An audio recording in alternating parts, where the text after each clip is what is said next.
If you want a buyer to find out about your company and learn about you and potentially consider you for business, you've got to do that online. Random acts of marketing are perilous because they do two things. They suck people out of any love for marketing because they're constantly doing something different and it's not getting anywhere. And it convinces the business that marketing doesn't work.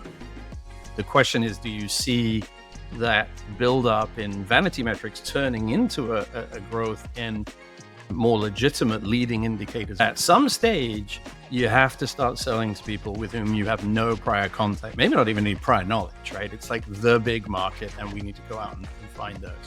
And marketing plays the dual role of making those people aware of your company, that's brand awareness, and then helping you attract and engage and hopefully convert some of those people from potential customers into paying customers. Welcome to the Diligent Observer from PitchFact. I'm your host, Andrew, and every week I share insights and strategies to help angel investors make better bets. My guest today is Matt Bell, a leader with a truly global perspective. Originally from the UK, Matt has lived on 4 continents, worked in over 50 countries, and now calls Houston, Texas, home. After earning his master's degree in chemical engineering from Imperial College, he began his career in the oil and gas industry with Shell, where he became an expert in wellbore perforating, having secured 12 patents to his name along the way. Matt's journey took him from field operations to the CEO seat at a company called Geodynamics, which ultimately exited for over $600 million. More recently, Matt has shifted his focus to doing what he loves most, helping B2B companies grow through effective messaging and content as a co-founder of MessageUp and Strategic Piece. Matt serves as the vice president of the Imperial College Foundation, is the author of 2 books on the subject of content marketing, and is an active angel investor as part of the Houston Angel Network. Matt, thank you so much for being with me today. Hello, Andrew. It's good to see you again. It's wonderful to have you. Okay, Matt, the first question I have to ask you, as I was preparing for this conversation, I noticed in your bio, you're a voice actor. Aha. Tell me about that. So, yes, I mean, you mentioned at the beginning, I'm from the UK. So I have this bastardized English accent. I've been in the US since 2001. So I've now been living outside of England a little longer than I actually lived there growing up. So I'm truly this sort of hybrid between English and something else. Apparently Americans like listening to it. An English accent, not necessarily just mine. And so at some point along the way, I said, you know what, I'd done a couple of voiceovers for animations that we were building for clients and things like that. And I said, you know what, I should actually get some training and do this properly and see, can I make some money? I wasn't going to be, like, maybe I would get picked up for a movie, right? We all dream. And so I went through a training program of how to be a voice actor and what you do in the studio and how it all works and how you bid for work and things like that. And I've done a couple of small things. Actually, the biggest project I've done was the audiobooks for my own books, which is very self-serving. But if you choose to take my book and listen to the audio, you'll actually hear me narrating it, which a couple of my friends say is weird because they've listened to it. But for people that don't know me, then at least they get to hear it in the words of the author, which is nice. The funny thing, ironic thing is I finished that training program right when AI avatars got just about good enough for people to use them on most of their videos. So the voice acting work in our domain, the B2B domain, just shrank completely, right? I mean, it's still there if you want to do commercial ads. It's still there if you want to read books, although a lot of self-published books are narrated by avatars now as well, by AI. And so I've never done as much with it as I would have liked. So if anybody listening to this would like a fantastic Anglo-American accent with a bit of cynical humor in the background to read your book or do your video, I'm fine. Amazing. I didn't include that link in the show links that I sent you. We'll have to add that. The recording demo on there. Absolutely, we'll put that in there. I'm curious, what's something you learned, or like what was a takeaway from that training? I think between the training and actually doing the audio book, it's a lot harder than it sounds. Why? You can have a voice, and I'm able to fluently read something and apply the right sort of modulation and intonation to it. So that's good. I went in with some skills that not everybody is fortunate to have developed in their life. But yeah, it is. To do a long piece of reading and maintain a consistent voice and deliver it consistently, like paragraph after paragraph, it's hard work. And once you've done a couple of hours of that, you need a break. You have to train your voice, right? I mean, if you're going to do this professionally, you do voice exercises, and you can't drink dairy products and coffee and things like that before a recording. And you have slices of apple to help loosen the mucus up. I mean, it's all these little tricks that let voice actors build stamina. I find it's fun, but I imagine if you're doing it for hours and hours and hours on end, like any job, it's a job, right? It's a job. Yeah, it's a chore. It's hard work. Checks out. So kudos to the people that do it professionally. They are talented people. Well, besides talking about voice acting, we are here today to talk about one of your other domains of expertise, and that is content marketing strategy, specifically for early stage companies. One of the things that investors tell entrepreneurs all the time is go get some traction and then come back and talk to us. But one of the elements that is fundamentally required to achieve that traction is the capacity to go to market in a way that customers actually discover your product. And so what you've built some expertise in over the last few years specifically is incredibly important for so many of the deals that angels look at. So I'd love if you could just start by walking through, like, what is content marketing? What does that mean as opposed to traditional marketing? Most, particularly B2B startups, the early sales they make are to the people they already know, right? You don't build a B2B company without having some eye on someone who's going to buy serial number 1, 2, 3, or maybe even your prototypes and help you run them in the field. So there's kind of an early phase of traction where you're selling to the known friends sort of circle, right? Your connections. So you don't really need much marketing for that. And then all of a sudden you want to sell to people you don't know. And some of those are within reach. They're sort of second degree connections. And I say, hey, Andrew, I'd really like to sell this to your friend Joe. So could you introduce me to Joe? And so there's a networking, salesy element to building the company beyond that point. But at some stage, you have to start selling to people with whom you have no prior contact, maybe not even any prior knowledge, right? It's like the big market, and we need to go out and find those. And marketing plays the dual role of making those people aware of your company. That's brand awareness. And then helping you attract and engage and hopefully convert some of those people from potential customers into paying customers. What I think a lot of companies fail to do is start that brand building piece early enough. So you're busy, your head's down, you're 100%, 120% occupied getting those early adopters that you already know to buy from you, and you're not spending any time or money building the broader audience. And so then all of a sudden, maybe you raise some money and you're like, right, time to go big to the market. And you realize, oh crap, we don't know who they are and they don't know who we are. And you're starting from zero. And that's a slow process. That can take a year or two to really build, a coherent audience. So I think marketing in general, that's a topic maybe we come back on. What is the content marketing piece? I would argue one of the most important pieces. That's why I've written books about it.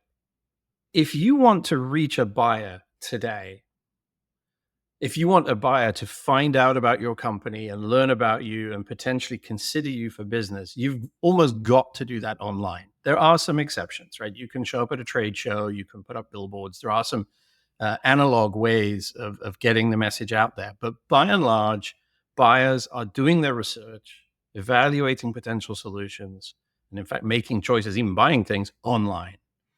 So you want to intercept these people early in that process, right? When they are thinking about what potential solutions are out there. You want them to find you.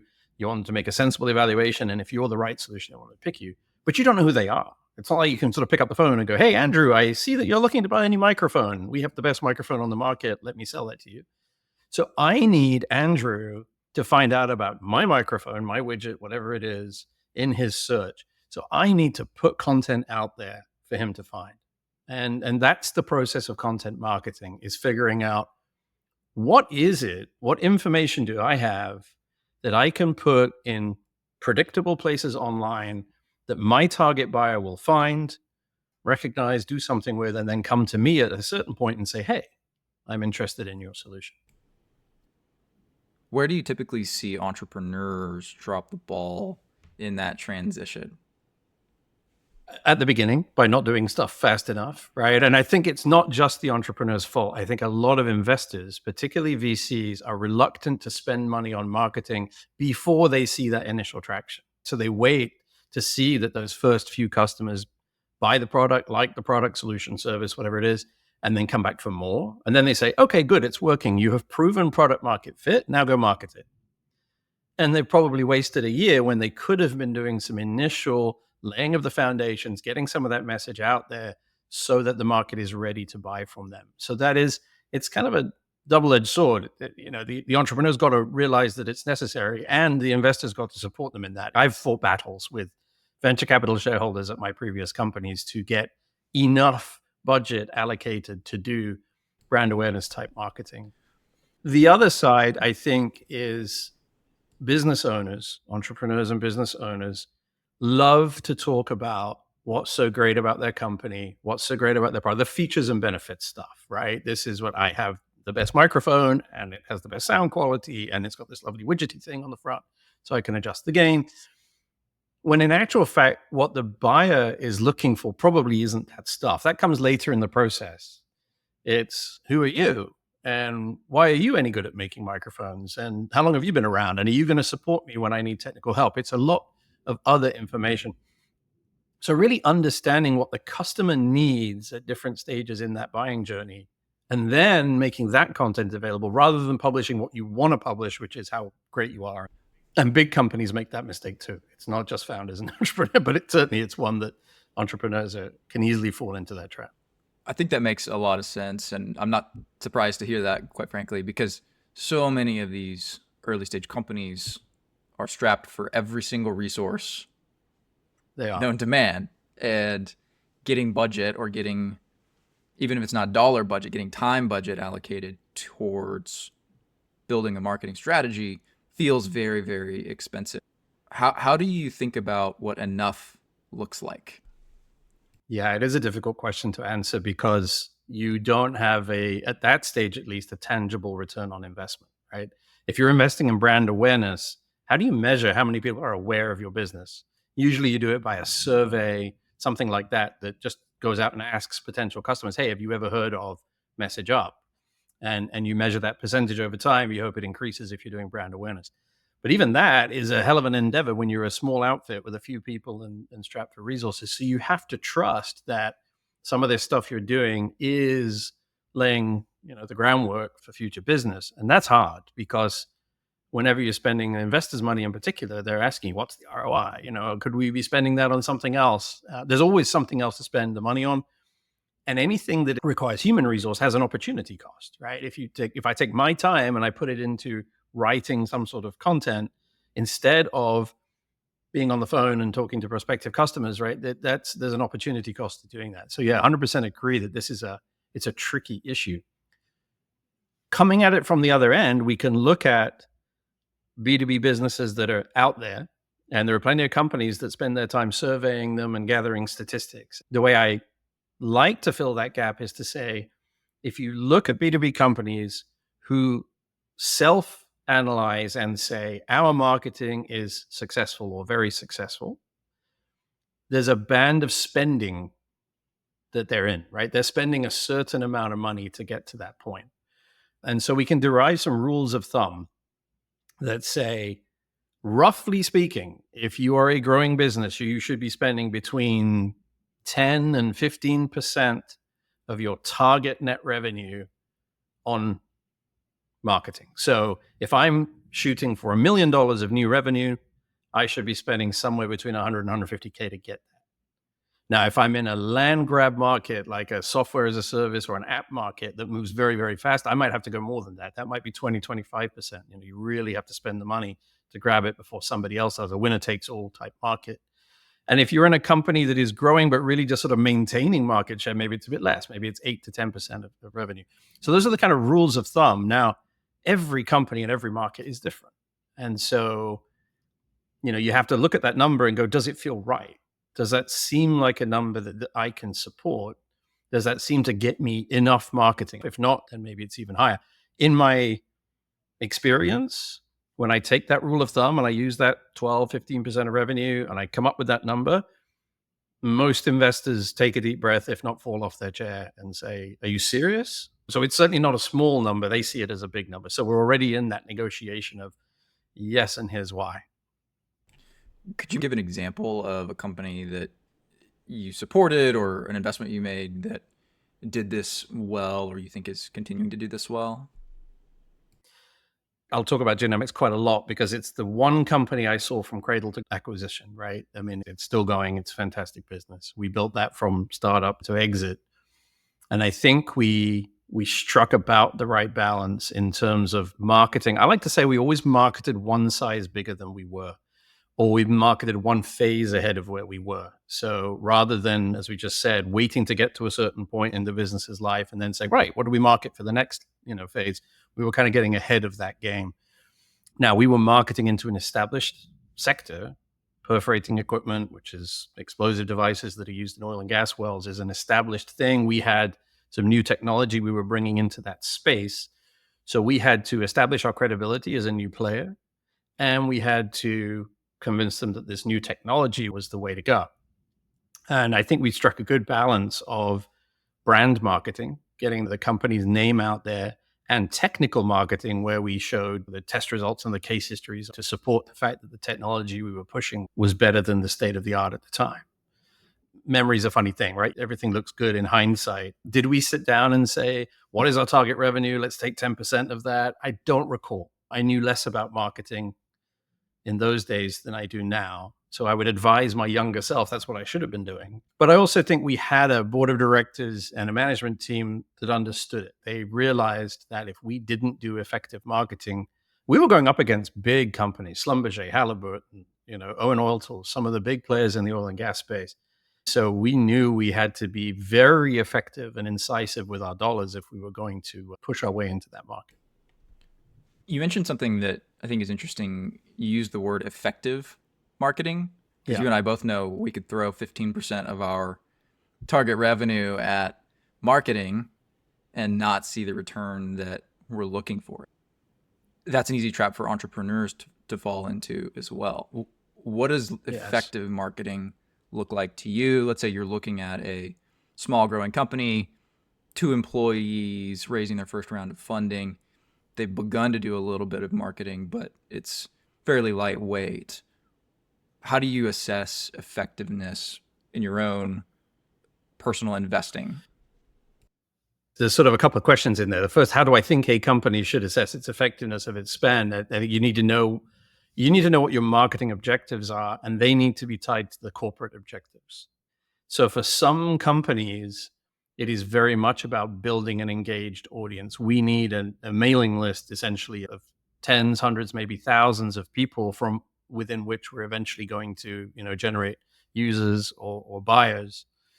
For other companies, I think Geodynamics maybe is in that bucket, heavily weighted towards we need to build a brand that people recognize and trust, because we're in a bidding war for the product. So our name is going to be in the hat. The question is, do they recognize it? Do they prefer it? So it was more leaning towards brand.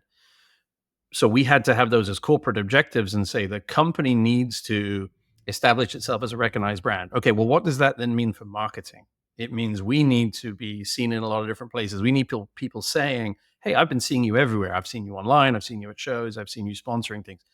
We needed to be able to at least qualitatively say, yes, we're seeing that impact. We're getting that feedback. People are recognizing us. Quantitatively, I think we talk a lot about vanity metrics, right? How many followers do we have on LinkedIn, right? How many likes are our posts getting?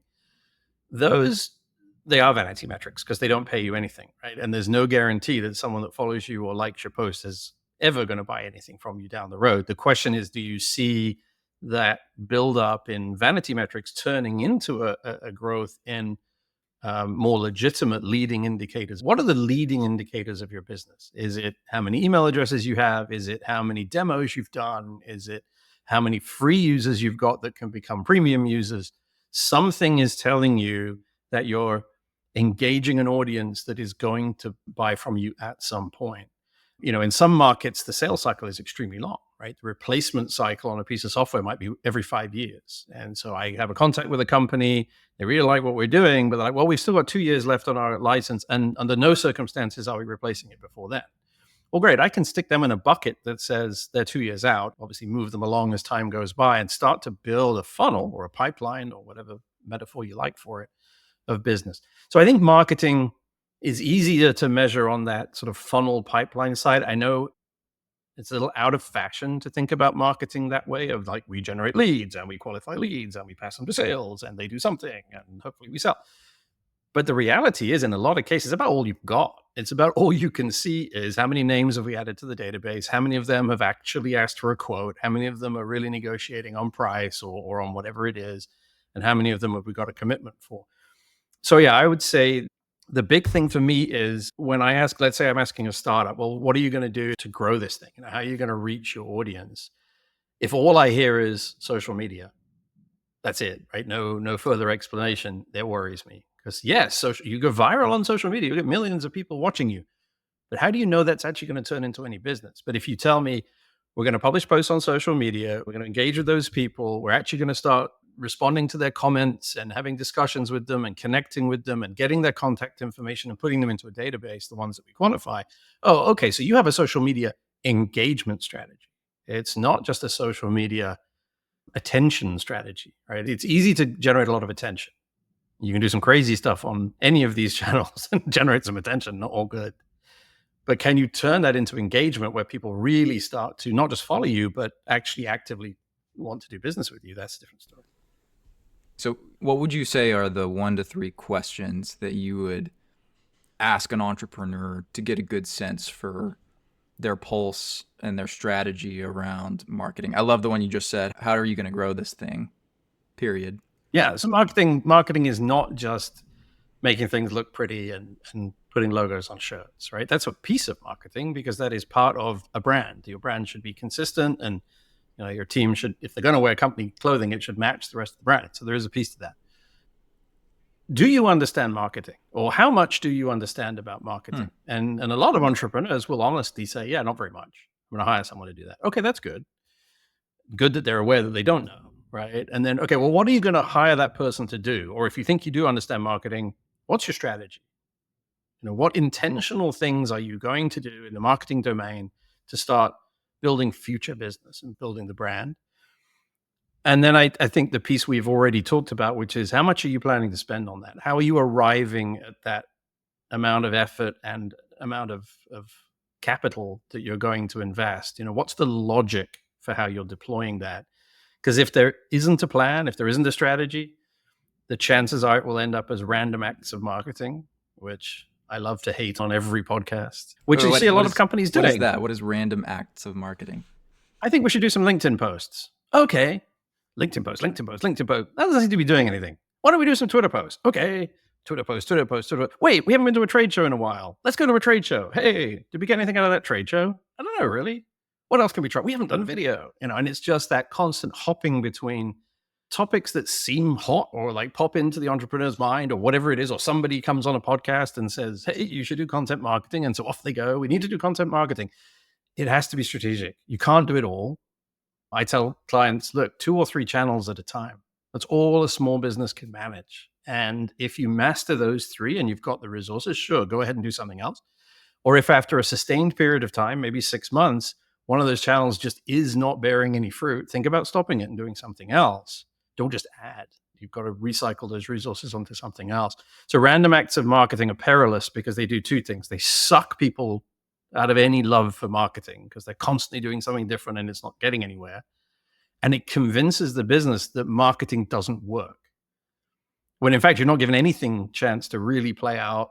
You haven't run it in a proper experimental fashion with proper targets and measurables and things like that. And so it's just this, well, I don't see any results, so chuck the baby out with the bathwater. It's a terrible shame to see that happen. That's really interesting and certainly fits with the entrepreneurial tendency, right? To go try something new, see if it gets traction. If not, iterate and go to the next thing. So everything you just described, it's like you're reading me the lean startup methodology, more or less, perhaps misapplied. Yeah, almost an unintended consequence of the lean strategy, the fail fast type thing. Well, that's great, but do the experiments properly. And what separates, I think, marketing from maybe testing a feature with some users, or let's try painting it blue and see if they like it more. You can conduct those experiments fairly quickly and get quick feedback. Marketing, generally, you have to do something for a period of time before humans notice, certainly before algorithms notice, right? You can't just appear on LinkedIn and after 3 weeks expect to have domain authority.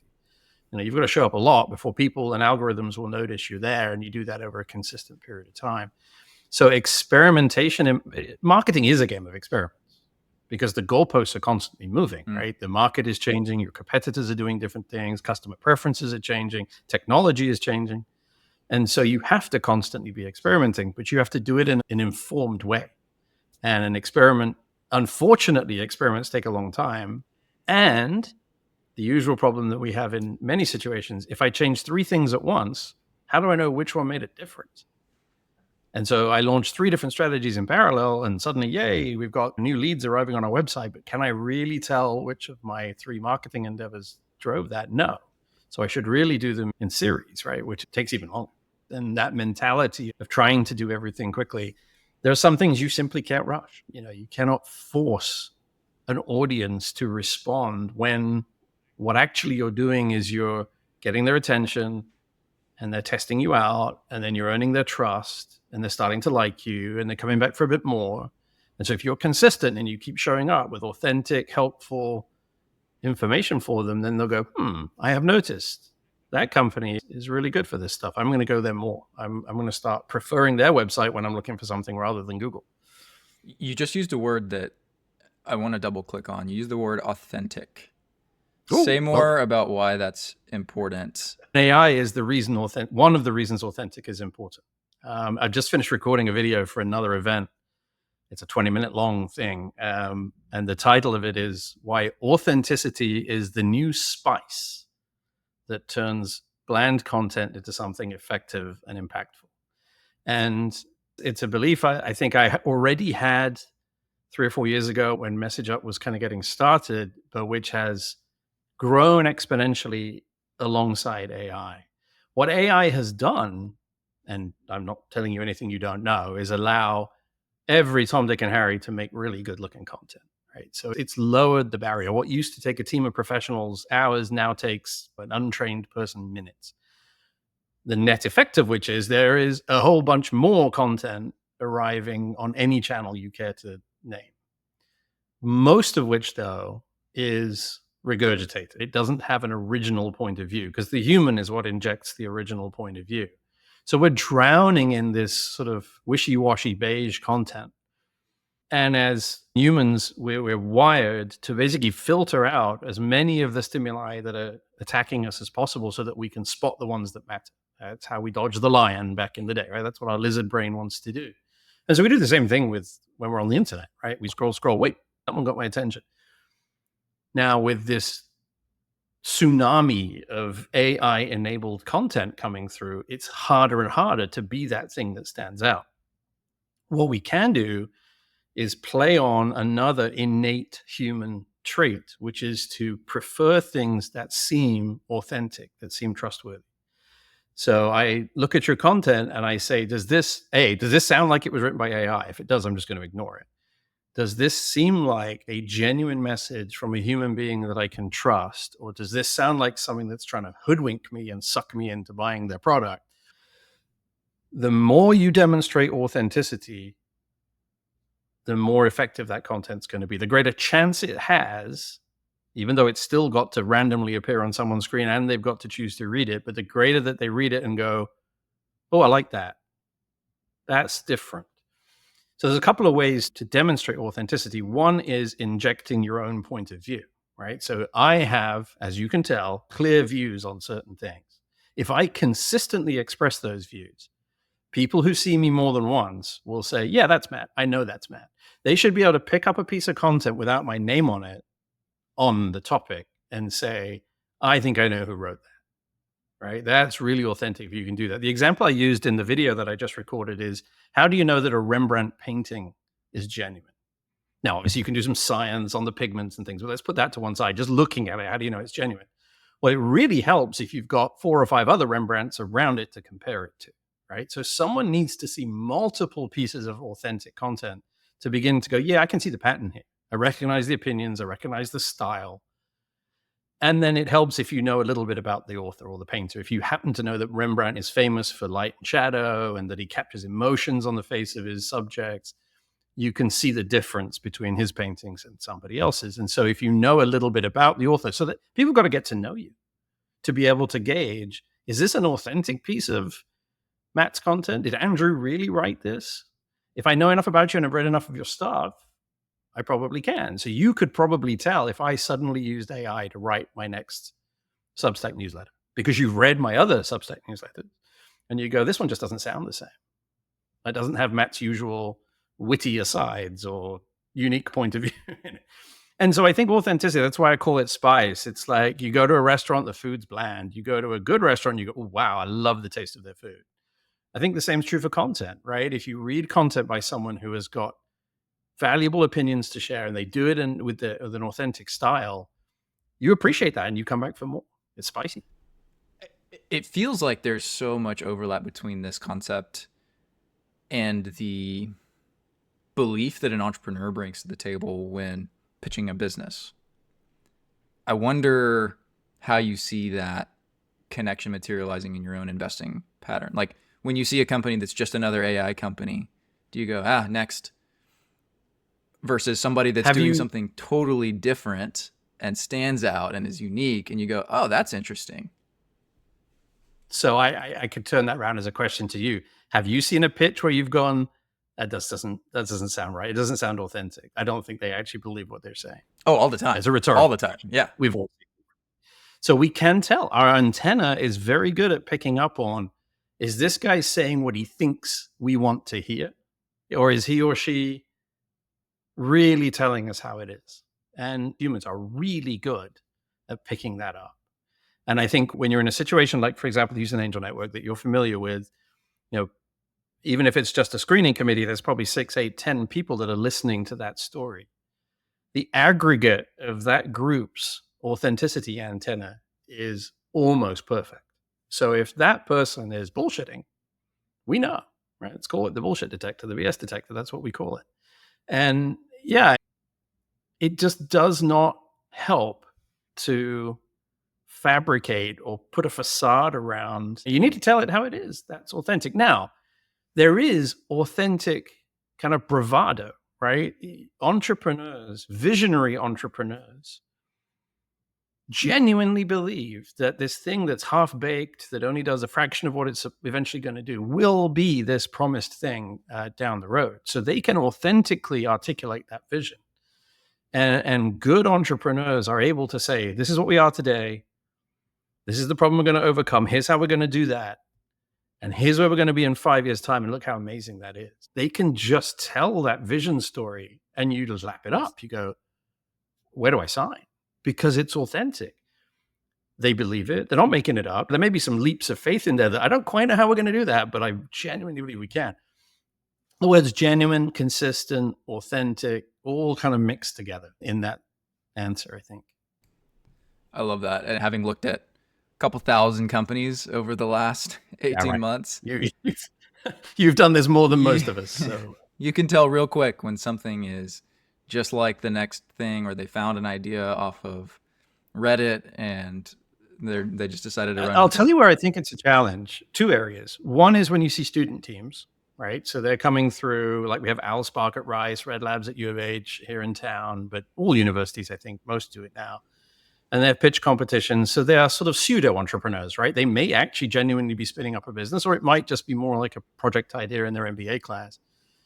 It's harder for them to be authentic. They've not lived and breathed it. They don't necessarily have that same lived experience that commercial entrepreneurs that have maybe stepped out of a corporate job and started the company do.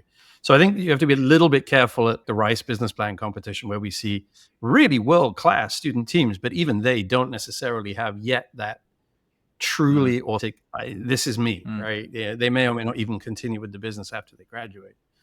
The other one that's interesting are accelerators. And I mentored at an accelerator in Houston for a couple of years. It's closed down now. It was called the Surge Accelerator, looking at energy and clean tech. And they would take however many teams were in the cohort, let's say 10 of these teams. through this curriculum process from, arriving however raw they were to giving these very polished pitches at demo day at the end of the program, and, a classic accelerator program.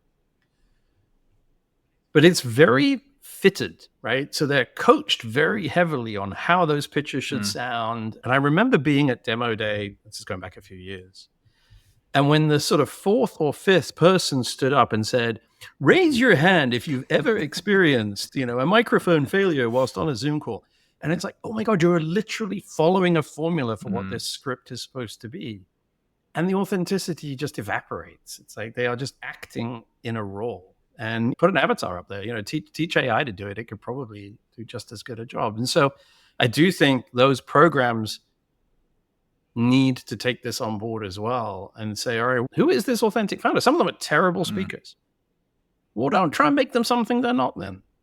How do you allow them to be themselves and still deliver an effective pitch alongside people who are perhaps more trained actors? A bit of a sidetrack from our conversation, but I think there are circumstances where, it's difficult to gauge.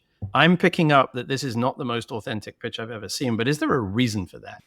So let me ask a question coming back to kind of the investor perspective. You're sitting down with a new angel investor. They just exited their company and they've got some cash to deploy and they're excited to help these entrepreneurs. They've got a couple of deals that they're interested in and they're thinking about kind of the go-to-market strategy, the path forward. What advice would you give to this new angel, having been through it yourself as an operator, as a corporate VC, and as an investor for many years now? So the first one, I will echo Eric Alfuth, who was a guest on your show a couple of episodes ago, which is don't rush into making investments. Because when you first get exposed to it, they all look good. I still have that problem, especially with medical. I don't invest extensively in the life sciences side because I know too little about it. But we see some incredible medical devices coming across the desk at the Houston Angel Network. And I look at all of them and go, I don't see how it can fail. It's going to become standard of care. They're clearly going to exit for $1 billion. Why am I not investing? And it's because I don't know enough about them. There's a lot of cool ideas out there, but yet still 90-something% of them will not reach commercial potential. They won't necessarily fail, but they certainly won't give you the return you're looking for. So I think, immerse yourself in it for a while, listen to a bunch of pitches, do due diligence, ride along, at least on the due diligence team of a few of them first, just to get a feel for better and worse. I mean, just feeling it out. Specifically on the kind of go-to-market side, I go back to the comment I made earlier. Do you feel like they have a strategic, well thought through game plan of how they're going to scale or how they're going to go from these early adopters into the fast followers and then eventually to scale? Scale is probably later. It's probably more venture capital. And if so, why might it fail? So what assumptions are they making in that go-to-market strategy that are not necessarily solid? Because unfortunately, we all have to make assumptions. We're walking to some fairly established businesses and we work on the go-to-market strategy, and we have an armful of assumptions that we're making about who is the buyer, what do they need and want, where are they going to show up, where should we publish content. We think we know, but until we test it, we don't really. And so the strategy you're looking at, even at an earlier stage, an angel stage, should be, we think we're going to go to this place and find our customers. Here's how we're going to engage and attract them. And here's what we're going to do to make sure that's working. We're actually going to validate this rather than just presuming that if we show up at the Offshore Technology Conference and have a booth for our entire marketing budget for 3 days, that will be it. We will have 100 leads and we'll be off to the races. Okay, but what if you don't? Another great word here is optionality. Every strategy should have optionality, which is if plan A isn't working, here's what we think plan B is going to look like. And it may not be fully fleshed out, but at least we've thought about, if we get a few months into this and it really isn't doing what we expected, give it long enough. But how long is enough? So how long are we going to stick this for? Let's do this for 6 months. But if at the 6-month mark, we're not seeing anywhere near the traction or the results that we expect, whatever those are, then what are we going to do? And making sure we've raised enough resources to make that adjustment, pivot, whatever you like to call it. I think that's good strategy. It's funny, these examples you give, you kind of give them all tongue in cheek, but I have seen entrepreneurs do every single thing you've talked about and worse. I have personally done a lot of these things and I'm learning. Oh, okay. Yeah. I think that's so important. I think marketing, it needs a refresh. Most businesses until the digital age were sales led, right? The salespeople did the outreach. You got on your horse, you got in your truck, you went buyer to buyer, you knocked on the door, you took donuts, you gave them the spiel, you negotiated the sale. Marketing really was about creating sales support, sales enablement with brochures and shirts and donuts and whatever it needed to be, and the right messaging for them to deliver. Today, those two are much more, at least in parity, where you have to have the early attraction and engagement and brand awareness that marketing can deliver so that enough business is flowing to where sales can pick it up and it's now, let's say, purchase ready, or at least moving into that window where the sales team can really home in on what is the right solution for you. Can I upsell you to something else? Yeah, great. But can I find the right solution for you to make the right decision? And then how do I nurture those accounts so that they stay with us and grow? So marketing was this junior thing. There wasn't a lot of science to it. Nowadays, it's a C-suite position. Right? Even in a fairly small company, somebody in that leadership team needs to take ownership of this go-to-market strategy. And now we see chief revenue officers and chief growth officers and whatever else they want to be called popping up, who are saying, well, I'm actually responsible for both marketing and sales and maybe customer support as well, customer success, because they all interrelate. And we need to be doing all of these things in this consistent way. So marketing has definitely moved up. I mean, the CMO really emerged in the 1980s, but I think came into its heyday post 2000 once we really started to see e-commerce and internet. And companies used to withhold information, right? The sales guy would play his cards as close to give you as little information as possible. So you had to ask for it, and I could trade that for value. I could negotiate a deal with you. It was really a cutting of the deal. And information was one of those trading cards. You can't do that anymore. You can go on YouTube and find out more about you than you've ever told me. Good luck keeping anything secret from a buyer that really wants to know it. And as we move into the age of AI discovery, even more so, right? If AI cannot find what it wants to know about you, you're out. I really think that's where we're headed with this, is that buyers will, instead of employing associates to go out and hoover up all the information about potential solutions, AI is going to do that. Search every piece of available information and bring me all of the viable solutions that meet these criteria, together with how well they support and what people are saying about them and how many times they've been mentioned in the news and what they charge. And if I haven't made that information publicly available, I've got some sort of firewall around it. Hey, I will come back and say, well, MessageUp's out there in theory, but I can't find this, or this. And the buyer might just go, okay, they're out of the consideration set. And so I think that game's over. That information withholding game is, and I still fight this with CEOs or members of their team that'll say, why would we publish our pricing? I don't want to do that. I want to be able to negotiate that case by case. It's like, well, except that lots of people out there know what your pricing is. At least they know what they paid last time. And that's going to be discoverable. So they'll fill in the blanks with information they can find, which you probably don't want people filling in the blanks based on AI. You'd rather tell them yourself. I recently read something that speaks exactly what you're saying. It was a book called To Sell is Human by Daniel Pink. I haven't read that one yet. He has a quote in there.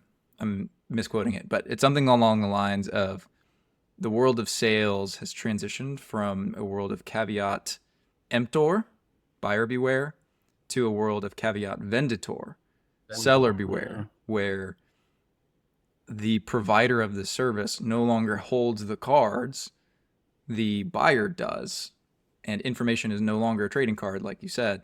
It's something that is expected. You have just moved that book way up my to-be-read list, because I need to get to that and start incorporating that. Yes, 100% agree. He's a smart guy. He's a smart guy. He is. Did he quote me in that book? Yeah, he must have. I'll definitely quote him the other way around. Yeah, it's spot on. I think that's a very nice way of saying it. I like that. Caveat vendor instead of caveat emptor. Indeed, that's the world we're moving into. Well, Matt, I'd love to hear a little bit more about your current work and how our audience can stay connected to you. Yeah, so we have a parent company called Strategic Piece, which we established in 2019 which is really for go-to-market strategy and marketing as a piece of that.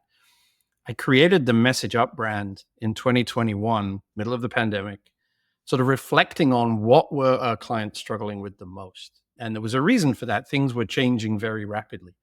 We were already moving from this sort of in-person market into a end-to-end digital buying and selling process. Then the pandemic came along and just accelerated two other trends. One was the move from centralized offices to remote working. So where you could previously have knocked on the front door and said, I'd like to speak to the person who buys microphones, we'll use the same example. Now you can't. They could be in literally Timbuktu, right? They could be anywhere on the planet. And so that moves, everything has to go online. Then we saw the great resignation, or the great crew change, as we like to call it in the oil and gas industry, where the Gen Xers are finally leaving the building and the millennials and Gen Z are filling in those senior buying roles, those buying positions. And the big shift there really is that we're going from people who saw technology as an annoyance to people who grew up with technology in their hands. So your generation, I will say, you've had devices and you expect the Amazon experience at work. You expect to be able to research, evaluate, purchase, large quantities of things online. So all of those trends were kind of in full exponential surge, I would say, in 2020, 2021. And that's what made me go, oh, we really need to help some companies with this, because most of our clients grew up as businesses before that was a thing, or it was really just starting. It hadn't really kicked into gear. So they're built around a sales first mentality with marketing as a supporting enabler, and they need to retool or add and learn some processes around marketing led growth and how marketing and sales work together. Those two now more than ever are working hand in hand to grow the business. So MessageUp is my primary focus right now. The website is messageup.com. You can find it LinkedIn page for MessageUp as well. That's where most of our content gets published. And we'll put the links, I think, at the end of the show notes and in your email with that. There's a Substack newsletter that I write once a month as well. And I'm Matt at MessageUp.com. So if anyone would like to reach out directly, you're welcome to do that. Please don't spam me too much. I try to answer everything that looks authentic. make your email authentic. The kind of clients I work with, all B2B. B2B marketing, B2C marketing, very different. B2C, the individual is buying for themselves. There are thousands and thousands of transactions. You can do a lot of statistical stuff about intent and all this sort of parametric matching to try and figure out who your customers are going to be. B2B, not so much, tends to be bought by a committee rather than an individual, or at least there are multiple people involved in making that decision. It's very slow. There's a lot more process involved. So it's a different animal. And so I focus just on B2B. That's where I've grown up, built my expertise. And usually, but not exclusively, around about what I'll call Series A. Now, that has different meanings to different people. So let's say when the company has raised the first million or two of funding, whether that happens to be a big seed extension round or whether they call it Series A, depends where you are in the country probably. Why? Because that's when most companies are able to invest in strategic marketing. I do work with startups a little bit if they have somehow bootstrapped enough resources, not really just to pay me, but to implement the things that we come up with. I've unfortunately done some projects where we've gone through a really nice project for 3 months and we're ready to turn the switch on, and they say, well, we don't actually have any money to do that. So we're going to have to wait now until we raise funds. I'm like, oh, frustrating. So I'm much clearer now up front about the expectations of this is how much it's going to cost you to work with MessageUp, but this bigger number is how much you need to be spending on the marketing. I estimate down the road, going back to some of the formula that we talked about earlier. So generally around about that first serious fundraise, there's a second group of companies I work with, and those are ones that have been around for a while. Maybe they contracted during COVID. Maybe they've just come to the realization that they're getting left behind. Their position is stagnating. They want to refresh. Did a project, very interesting project with a steel company in the Baytown area here in Houston. And they had new leadership and they were looking at, okay, how do we go digital? How do we make some of this buying process? We want to build an app and we're going to go out and, how do we market that? Classic example of an old industry. They've been around 50 years. I mean, this is not a new company at all, but it needed to completely rethink how it was approaching finding new customers, not just relying on the same ones coming back over and over. And so that's a category as well, the sort of rebuilding companies. So obviously they're different from these early stage, growth stage things that I am addicted to. Amazing. Well, super helpful. Matt, tell us about your books. You got some books. Got it right here. You have a copy of one of them there. So there are two, a blue one and a green one. The blue one is called Content Marketing Mission Critical. That's for CEOs who are trying to develop and champion and lead content marketing strategy, such as yourself. And then the green one is called Content Marketing Making the Magic Happen. And that's for the poor soul in the marketing seat who has actually got to operationalize and implement and sustain that content marketing strategy. They kind of go hand in hand. There's overlap between the two of them. If you read them both, you'll see that there's some common material. I think it works very effectively if the CEO reads the blue one and the marketing leader reads the green one, and then they have a conversation. That's how I hope that they will work together, but that's obviously up to the reader. And if you go to messageup.com/books, you can find links to the paper copies, the audiobook, and the ebook, all on that one page. And having read it, I think one of my favorite sections was in the very first chapter was all about this topic of authenticity, and you give specific strategies for how to be more authentic, which I found incredibly helpful and have started to implement several of those directly in the work that we're producing. Excellent. I will interview you for edition 2 whenever I go back and start adding some more examples in there, because what's amazing is how fast a book like that starts to become obsolete. Really? If you're talking about social media channels, for example, the ones that I mentioned in there's a couple of them already that are like, who uses that anymore? I have to go back and tune it up at some point. But thank you for the kind words. I'm glad you're appreciating it. And yeah, it's out there for whoever else would like to dig in deeper. Well, we'll certainly share that in the show notes. And Matt, this has been a pleasure. So thank you for your time today. Likewise. Always a pleasure to talk to you. Thank you for the invitation to appear on what is a great podcast. I'm enjoying all your episodes. Keep it going. Thank you.